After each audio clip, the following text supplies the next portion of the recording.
How's it going, Ancient8 Army?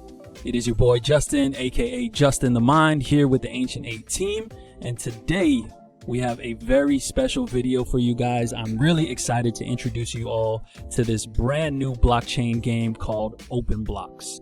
And actually, OpenBlox is not just your typical blockchain game, but actually it's a full blockchain game ecosystem, because OpenBlox has multiple games for its community to be able to play with their NFT blocks.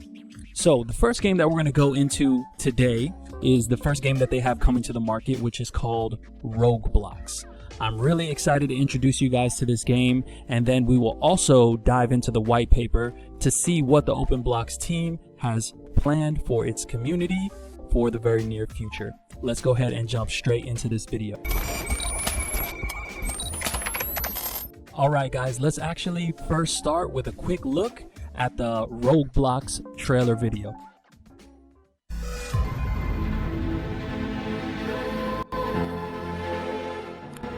I'd like to first start off by saying the graphics for this game look really great. And the Roblox are super cute.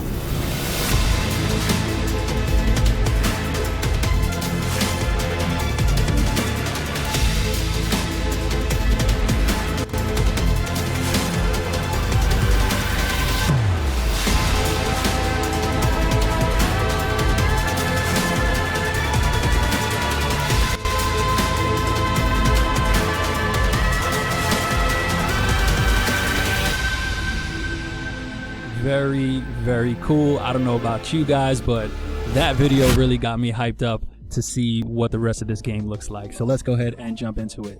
All right, so first things first, where can you get one of these blocks for the game ROGUEBLOX? Well, if you go to their website, openblox.io, you guys will see that you can actually go to their minting page, and they're actually minting in just 3 hours. So the date is March 12th, 2022, and in 3 hours they're going to be doing another mint for these blocks. Now, if you want to go ahead and get them in the secondary market, there's actually 2 options for that. So you can actually view their collection on OpenSea, which I'll quickly show you guys here, and you can purchase with Ethereum here on OpenSea on their OpenBlox official page. So please do be sure that you're on the correct page, guys, and you'll see that they have their full collection here.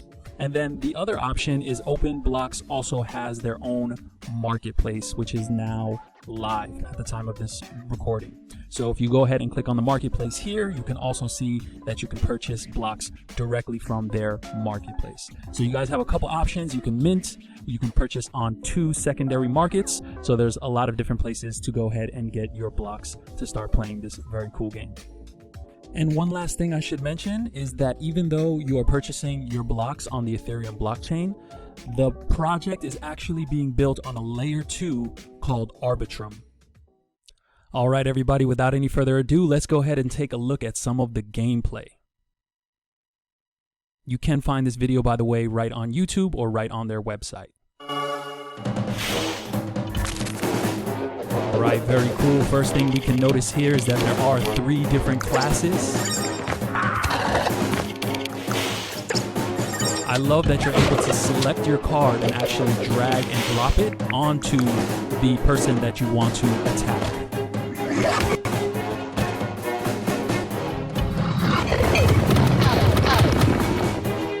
And this is a card-based, and this is a turn-based card game. You can also drag and drop the card on which blocks you want to attack.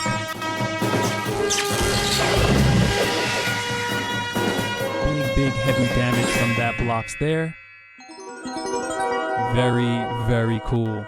All right, so let's go ahead and jump into the white paper now and have a look at what the OpenBlox team is preparing for the community. So it says, welcome here to OpenBlox, a world where you can start your journey with your blocks to hunt, collect, breed, battle, and explore this magical land. I know that we are all excited for this.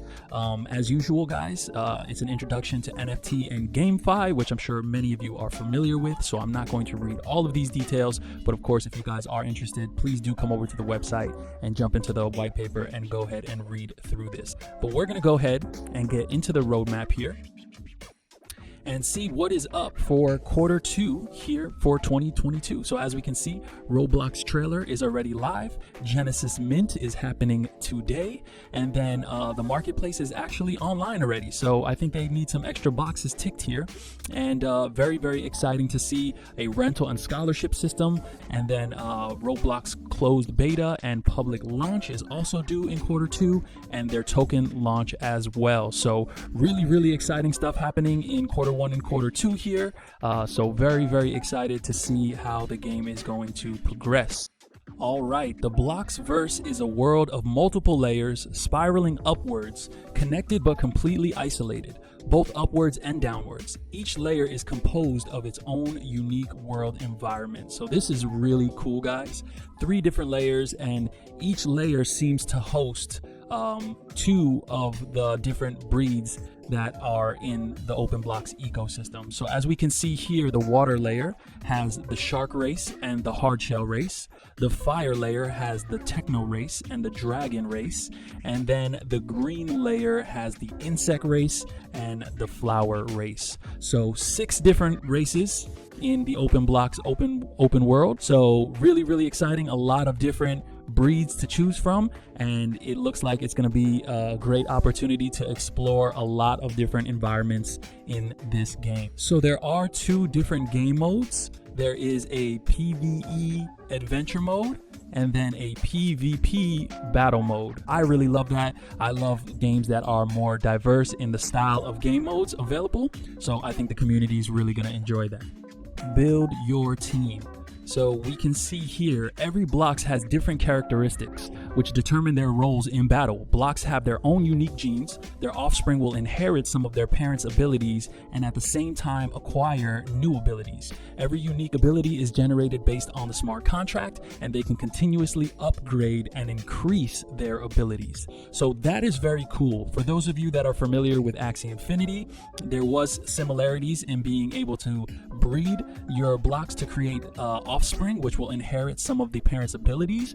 But something that is very unique here is that we can actually continuously upgrade and increase the abilities of our Blox. So that is very, very unique. That is very, very cool. And I'm excited to see how we're able to go about upgrading and increasing the abilities of our characters.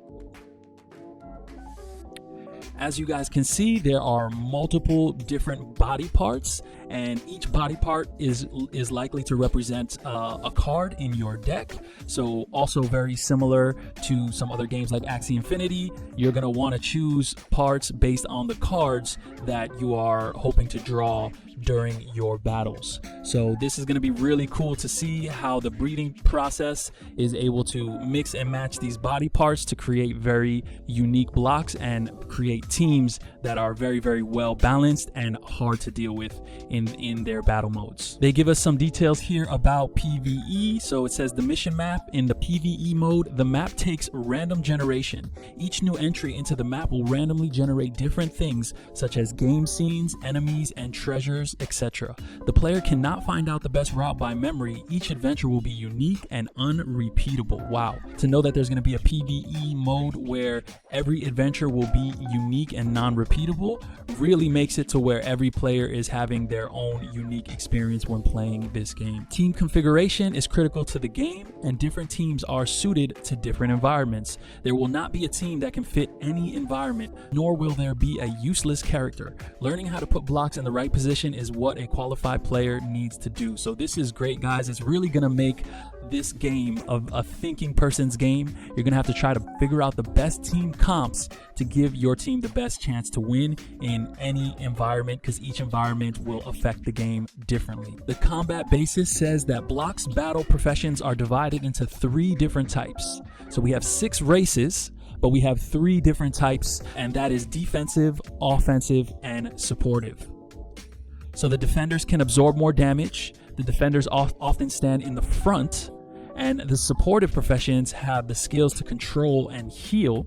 And skill cards can be drawn from the cards pile for each battle. Each card comes from a body part, as we know, the arms, legs, horn, or tail. Classes and attributes. Each class has strengths and weaknesses while fighting against other classes. The attacking from one class will increase or reduce based on its opponent's class. Will energy. Due to the contamination of some areas by unknown races, in PvE mode, Blox will travel to the contaminated areas to explore. Each adventure costs a certain amount of will energy points. If you run out of will energy points, Blox cannot continue exploring.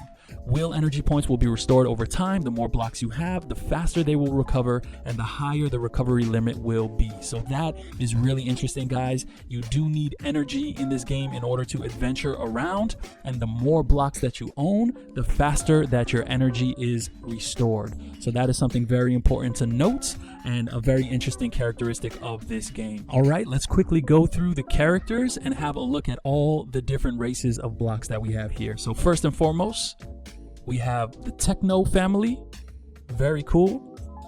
The Flower family, love the colors. The Fish family, Insect family, Hard Shell, Dragon, and the Boss. Oh, these are the bosses that we fight against. Got it. Very, very cool. I don't know about you guys, but I absolutely love the artwork style, the colors. They're super bright. They're really, really cool looking, and I'm really excited to see how they look once they start being breeded and kind of start to mix and match different races together. That's going to be really cool to see. So let's go ahead and get into the breeding. 2 blocks are needed for breeding. The breeding fee is with ETH, and will be with the native token in the future. 1 Blox can breed up to 6 times. A Blox spark can be given after successful breeding, and it takes 3 to 5 days for the Blox spark to eventually become a mature Blox. So I guess a Blox spark is when it is kind of still an egg, if you will, and then it matures and grows into a full-blown Blox. So that is very, very cool.